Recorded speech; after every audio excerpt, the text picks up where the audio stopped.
Whether you call it bean bags, cornhole, or just bags, one thing you gotta call it is a whole lot of fun. While the Rustlers are enjoying their hot start to the season, they know that due to coronavirus, their dream year could be gone in the blink of an eye. The sun's out and families are returning to their favorite putt-putt course, and this one is a hole-in-one. If you know anything about Great Falls Bison Athletics, you know the name Levi Torgerson. And while his time strapping on the pads here at Memorial Stadium is done, he's not yet finished making a legacy for himself on the hardwood and in the Bison record books. For most people, a weekend in Vegas means a few things. A little bit of partying, maybe a little bit of gambling, and a whole lot of fun. But for Billy Wagner, this weekend in Vegas means one thing: all business. It is warm, it is crowded, and for the first time this decade, we bring you crosstown action. Bison taking on the Rustlers. This is a young team, this is a hungry team. Only 6 guys coming back from that championship team from last year. So the focus, a lot of it, is going to be on team chemistry. So the tournament will get underway starting tomorrow, but I heard some teams might need one more. You know what, maybe I'll just stick to reporting. All right, I'll send things back to you guys. People were wondering if Fort Benton saved anything for this week's matchup against Cascade after their offensive explosion against Ennis last week, and clearly the answer was yes. You can't talk about the Argos if you're not going to talk about Zakiya Starko-Kelly, the man with the thunderous dunks, but the man who's not just all about flash, he's all about putting the ball in the hoop. We showed you a lot of divisional highlights already tonight as the prep playoffs are underway, but of course we can't forget about our Class AA teams as they wrap up their regular seasons this week. Kalispell tonight, we had an instant classic as the Glacier girls bested their rivals Flathead 49-48 in overtime. Ellie Keller was the hero for the Wolfpack as she hit 2 free throws with 6 seconds left in extra time to give Glacier the 1-point win. Well, to quote the Six God Drake, started from the bottom, now we're here. Started from the bottom, now the whole team here. Now I can't confirm or deny that Aubrey Graham was talking about the Great Falls Voyagers 2019 season, but it does fit. The Voyagers finished the first half near the bottom of the division, and while they are still in 3rd place out of 4 teams in the division, they're just 2.5 games back of the Missoula Osprey for a playoff spot, so every game is crucial. Voyagers taking on the Mustangs on White Claw night. Not even sure how that's a thing. Top of the first, Victor Ruiz, he's going to smack a base hit that's going to score Quincy McAfee and put the Stangs up 1-0 at the time in the first. Couple batters later, Reniel Ozuna with a shot down the 3rd base line and into the corner. Scoring is Ruiz, also scoring is Eric Yang, and Billings is up 3 after the first.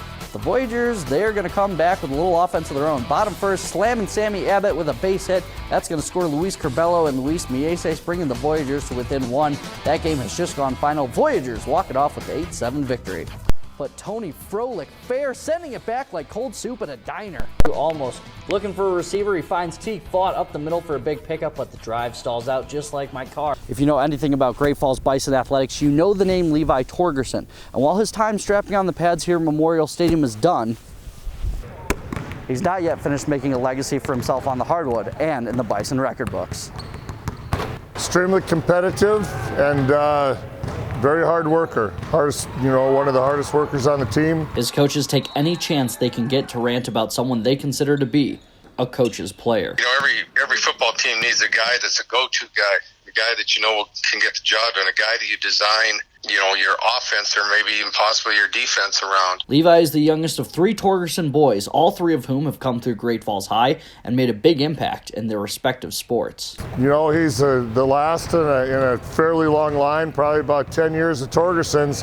They've all been very competitive, all been very successful, and he's just icing on the cake. But for Levi, it's all about the wins, the awards, and of course, the Bison legacy. I just want to be a kid that people look up to, and both on the football field and on the basketball field. And I think being a 2-sport athlete, that's one of the biggest beneficiaries, and because you're getting team football on one side and then team basketball on the other, and everything just comes together when you're a team player, and you just got to lead your team. Being a Bison is a huge honor, and probably just the camaraderie that we have here, and just being a bond with your team on the football field, on the basketball court, going on bus trips, in the locker room. It's just one of the best things.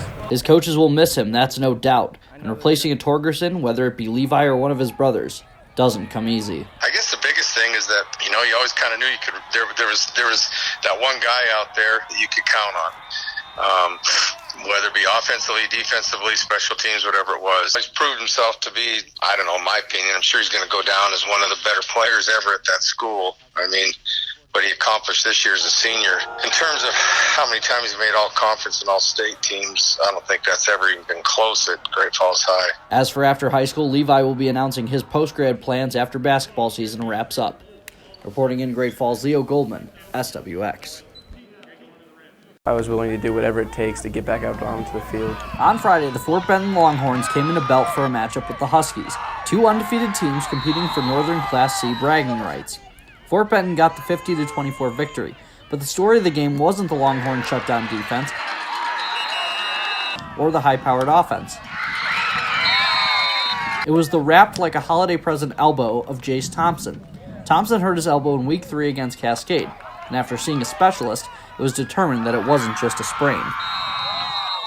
A broken chip off and then a little fracture in there. 6 weeks for it to fully heal, is what the doctor said. I was pretty devastated. Definitely did not want to hear that at all. They also said that as long as we have it locked in at 90 degrees with padding on it, we were able to play.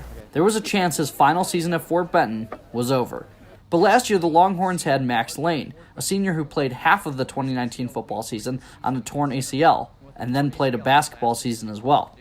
So when Jace looked back to last year, that was all the motivation he needed to find a way to play. It was kind of tough to sit out when Max Lane had a torn ACL, and he was playing through that, so it kind of makes me look like a baby, so definitely couldn't sit out with just a broken arm. Yeah, he'll play the rest of the year. Hopefully we'll get to where it's pretty heavy workload again. My concern, of course, was can he carry the ball? Jace's dad, Jory, Fort Benton's head coach, had his doubts initially.